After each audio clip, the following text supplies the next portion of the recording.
வணக்கம். நான் தமிழக மக்கள் முன்னேற்ற ராமநாதபுரம் மாவட்ட சேகர் பேசுகிறேன். இன்று செந்தில் மலர் என்பவர் ஒரு பேட்டி கொடுத்துருக்காரு. அந்த பேட்டியில் மிக எங்கள் தலைவர் தமிழ் டாக்டர் ஜான்பாண்டியனை பற்றி ஒரு சில கருத்துக்களை கூறியுள்ளார்.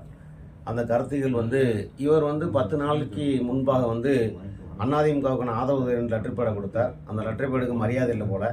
இப்போ மறுபடியும் சுயேட்சையாக எங்கள் ராமநாதபுரம் மாவட்ட மக்களவைத் தொகுதியில் போட்டியிடுவர் வேட்புமனு தாக்கல் செய்த உடனே அவர் வண்டியை ஆக்ஷன் ஆயிடுச்சு, என் முள்ளையை காயம் என்று மறுபடியும் பேட்டி கொடுத்தார்.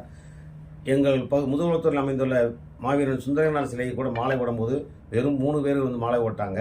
அதுக்கப்புறம் சேர்ந்தார் கோட்டைங்கிற கிராமத்தில் போய் 10 பெண்களை வச்சுட்டு வாக்கு கேட்டார்.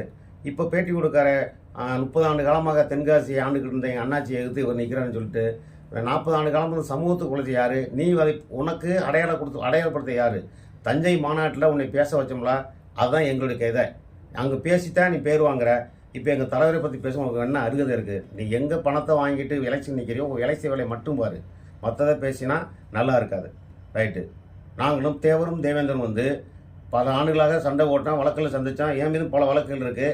இப்போது அந்த நிலைமை மாறி தேவரும் தேவேந்திரன் ஒன்று கூட வேண்டும் என்கிற ஒரே காரணத்திற்காகத்தான் இங்கே நாங்கள் தென்காசியில் தலைவர் ஜான்பாண்டியன் அவர்கள் தாமரை சின்னத்தில் போட்டிடுறாங்க. அது உனக்கு பிடிக்கலையா?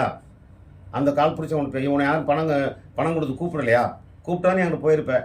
கடந்த சட்டமன்ற தேர்தலில் கோயில்பட்டில் சுயேட்சா நின்றுட்டு யார்கிட்ட பணம் வாங்கிட்டு வேலை செஞ்ச, எந்த கட்சி வேலை பார்த்த, அப்போ உனக்கு ஜாதி உணர்வு தெரியலையா?